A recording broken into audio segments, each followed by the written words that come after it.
Yep, that's me. You're probably wondering how I ended up in this situation. Vi förbereder nu för start. Välj flygplansläge på din mobiltelefon och all annan elektronisk utrustning.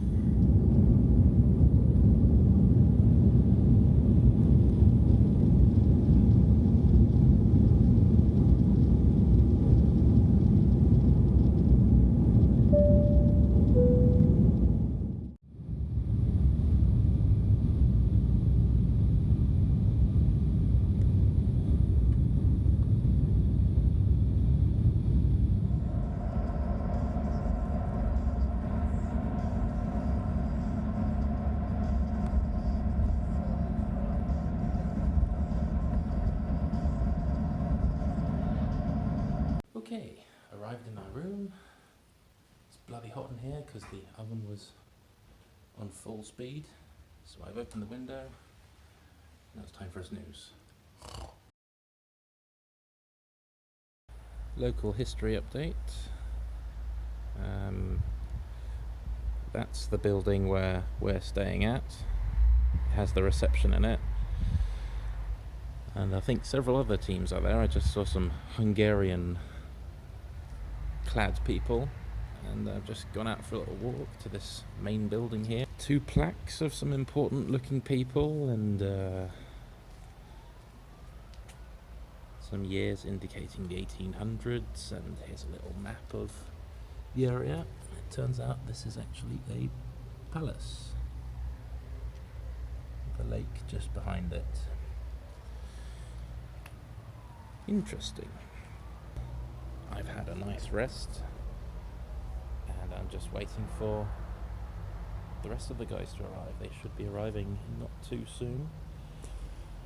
I think there'll be a meeting, team meeting, and then a team training session.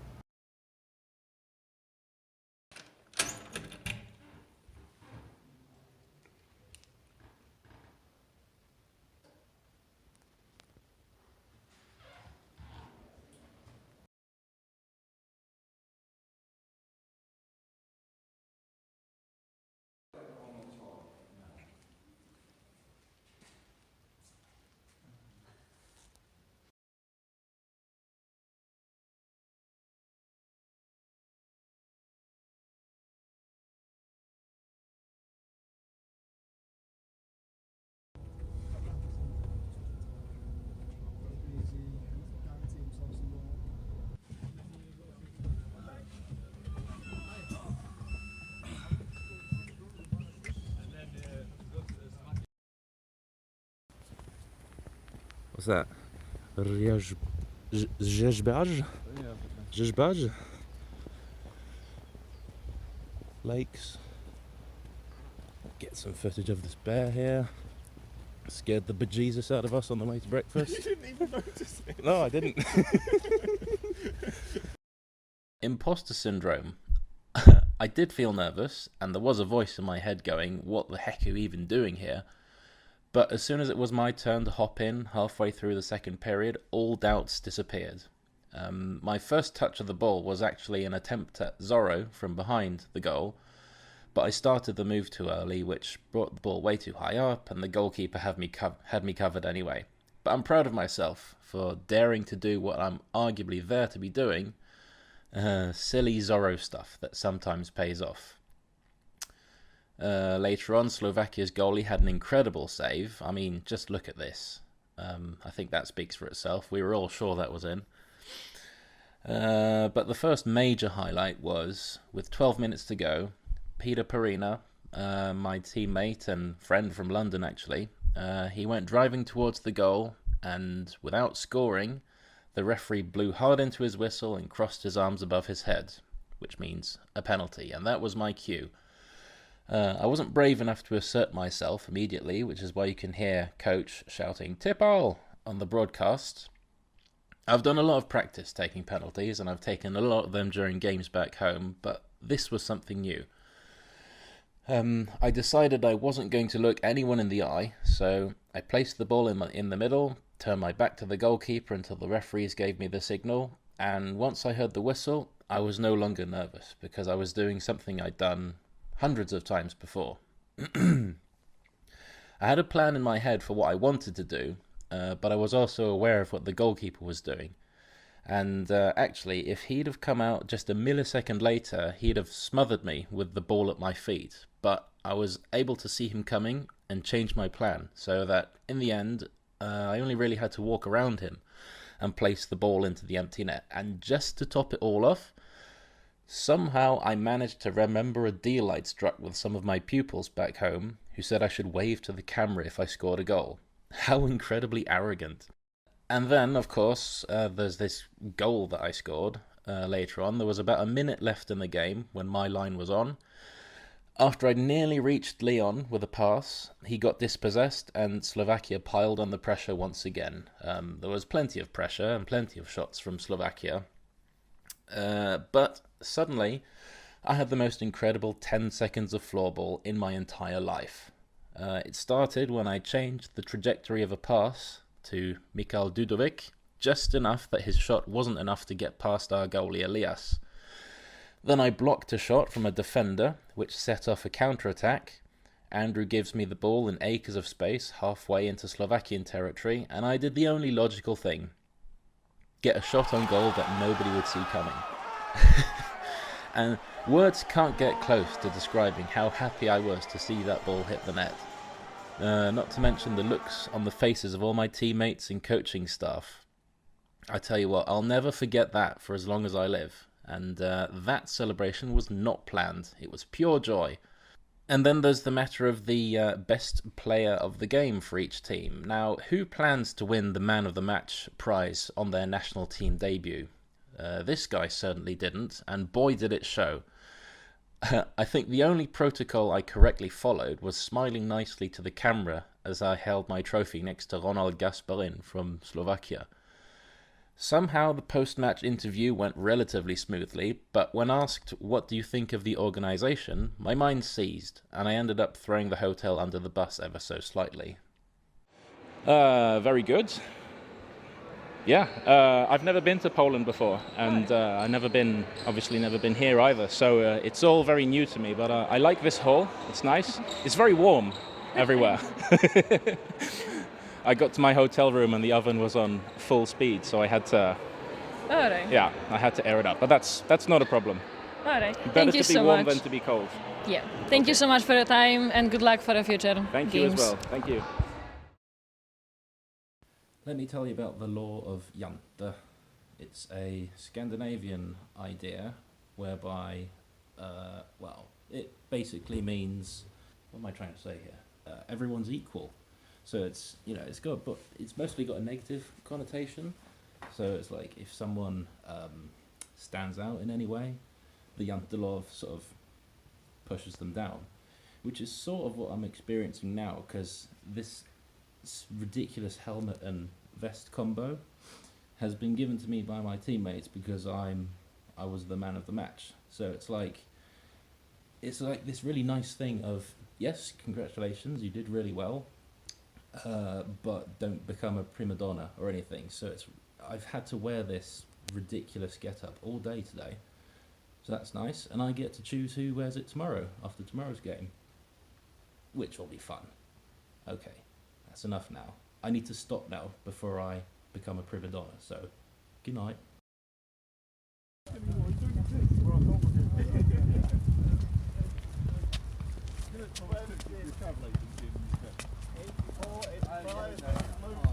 The Spain game was one that we all knew was going to be our best chance of coming away with a win at this tournament.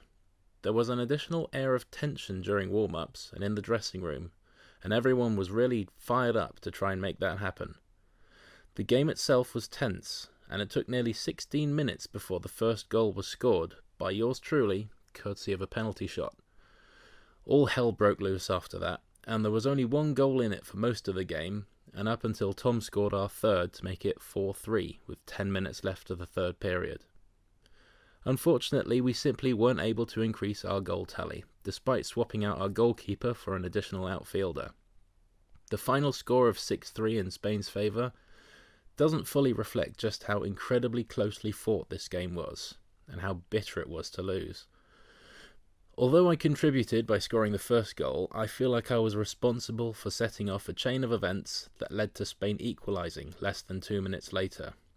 I never got a chance to make that situation right despite 4 additional 2-minute penalties given to Spain for the rest of the game. It was during one of these 2-minute penalties, I was behind the goal. Yeah, I actually caught up with the Spanish goalkeeper later that day and had a chat with him about these 2 interactions. Okay, I'm here with my new best friend, Paul. Hi. Hi, how was the game for you? For me it was really good but really difficult. Honestly, didn't expect that much pressure on us, but you attacked really good. A lot of spaces, and honestly it was a really fun game.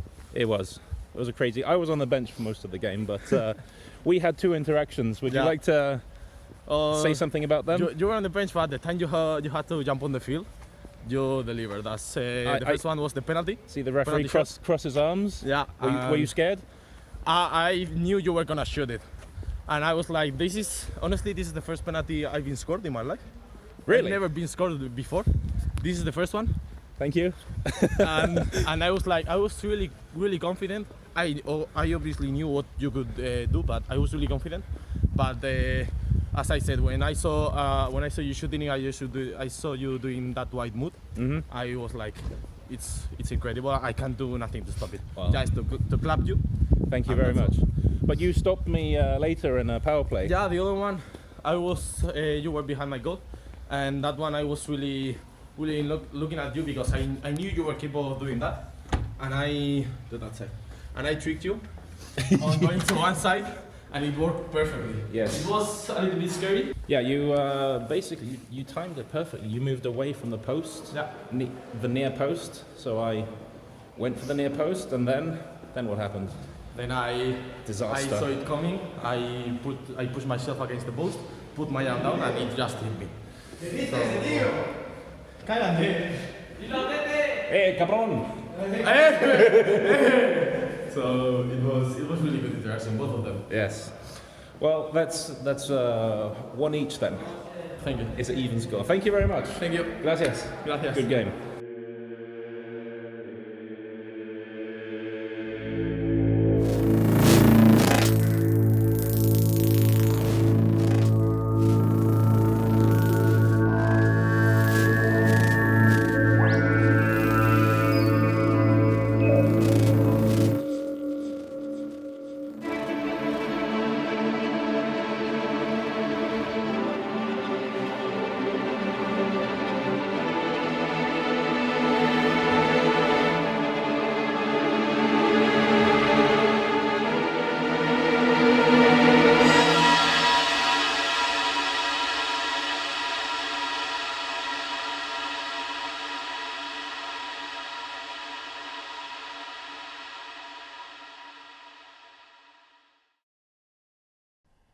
The game against Norway was, in one word, a bloodbath. Although we were up against one of the highest ranked teams in the world and managed to score a few, losing by 26 goals to 3 is never going to feel good when it's all said and done. I spent most of my shifts working hard in defence on the third line to give our 2 attacking lines a chance to catch their breath on the bench. Besides a solid defensive job with the third line, my only real highlight was accidentally nutmegging a Norwegian with my first touch of the ball on an early counter-attack. Besides that, it was pretty cool to play a game against Ole Mossin Olesen, a guy who served as an inspiration to me through his use of the Zorro technique at a very high level for a very long time. Post-match, I was interviewed again, this time by Kent Henriksen, who runs a Norwegian floorball newspaper called Innebandy Avisen. He kindly allowed me to use that interview to show to you now. He also took some of the photos that you've seen. Ja, Espen, 26-3 mot Norge. Det var kanskje ikke sånn du hadde håpet denne kampen skulle gå. Vi fikk en litt treig start, kan du si. Så det rant ganske greit inn. Hva sa dere på benken når det begynte denne inn i første periode? Nei, ja, hva var det vi sa? Mange hissige kommentarer og litt irritert at vi ikke gjør som vi skal. Men jeg tror vi fikk stille litt om mentalt i første pausen, og så kom det seg gradvis ut i andre perioden, og siste periode der var vi der som vi tenkte at vi skal være. Som avsluttet bra, synes jeg. Det så ut som det ble ganske mange tunge bytt uten ball. Det var tøft å spille. Ja, jeg var langt nede i kjelleren. Jeg sa til Vinge i siste pausen at jeg er nede i kjelleren nå, så hvis jeg er for treig, altså jeg er jo en chunky dude, jeg er ikke like rask eller utholder som alle de andre, men det var ingen andre å bytte med, så jeg måtte bare være i kjelleren siste periode. Og det gikk sånn tålig greit. Fy faen. Det er tungt, men det er sinnssykt gøy. Jeg digger dette her. Anbefales.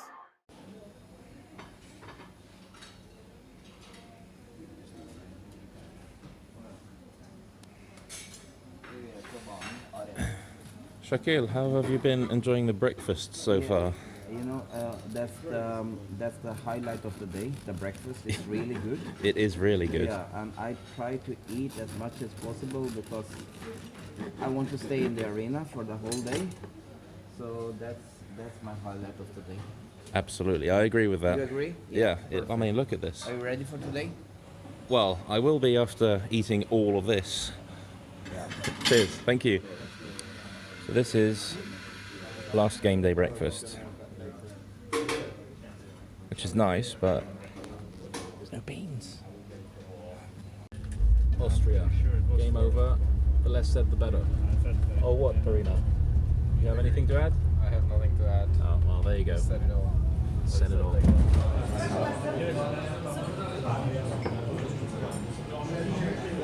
Jumbotron. Microtron. Right, I've got you for a moment alone now. It's just us now. It's now a few hours since we lost to Austria. Bit of a frustrating match, that one. We took the lead early on and then, long story short, lost the lead. Just never really got back into it. I was on the bench and on power play line 2. I didn't really get up to much, to be honest. Yeah, frustrating experience for everyone. Quite an emotional one too, actually. But whatever, what's done is done. I am currently walking from the hotel to the sports hall. It's about a 3-kilometer walk because I want to see the hometown heroes of Poland playing against Spain. Set to start in, well, if I'm lucky, if I've timed it well, I'll probably arrive just as they start. I won't go into why I'm walking, but actually I think it's good for me now because, like I said, I didn't really play much, so it's good for me. I'll take it as restitution. Nobody else was too keen to join me, so here I am, but that's fine. Gives me a chance to do a little summary for you here. Oh well. We'll get them next time. And we'll get the others next time too. Maybe next time we'll qualify. That'll be mad, wouldn't it? Rate my pronunciation. Koskiorski. Koskiorski. Koskiorski. Koskiorski. Done. If you're wondering how to get to the sports hall, Hala Sportova, you just get onto this long road here. I've got the map up. And once you get to this great big cross here and Skup Zlomu, you take a right and down along this road here, and then you're there basically. Skup Makulatury. It's a fascinating language, Polish.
Okay, something's happened to me, which has happened a lot in my life. I'm suddenly hanging out with Spanish people.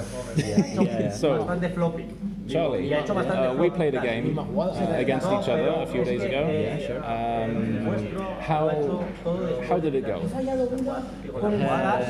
We win, the Spanish team win, but it was a really tough game because the Great Britain player, you play really good floorball, and I haven't beat a team like you. They are so connected, and we had a really good game today. But this day we score more than you. That was the big problem. We weren't scoring enough. You didn't play enough. We can say so. I didn't play enough. You didn't play enough because if you had played enough, you had scored some sort of goals. So. Well, yeah, I had one chance. I've already spoken with Paul. So we've analysed my attempts already. He seems to think that basically what I told him, and then he said, yes, I did that on purpose. I'm not sure I believe him.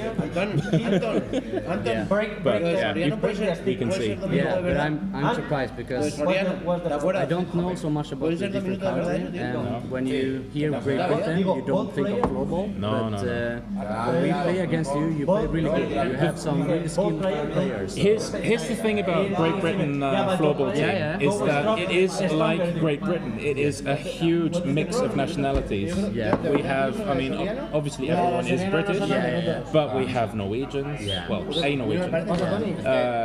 We have Swedes. We have Finns. We have Czech. We have Swiss. We have German. And we have some 100% Brexit people. So that's amazing. But thank you for that. And can I also say, floorball is a growing sport now. It's getting bigger and bigger. And for those of you who haven't seen Spain play any games, what are you doing? They play with so much heart and intensity. This is the best player in Spain. Hey, who's the best player in Spain? This guy. Hola. This guy is the best player. Where were you? In Spain. What sport are you looking at there? Hey? It's a mirror. It's beautiful.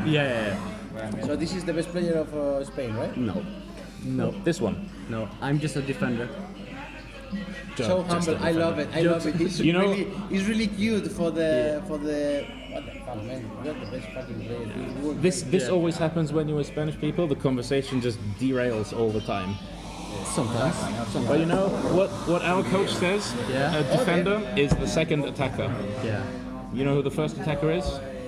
For you, is Paul, the goalie. Paul, With his throws and his distribution. It's fantastic. Why am I recording? It's a superstar. I thought you were not recording. Two superstars. I'm sorry. Please continue. He's increíble. Incredible. Okay. Well, thank you very much. Thank you. I've made a new friend today. Floorballs connect us. Floorball's coming home. We wound down that evening by signing some memorabilia for each other, and I was able to secure the ball I scored my first goal with, fill that up with autographs from teammates and team staff.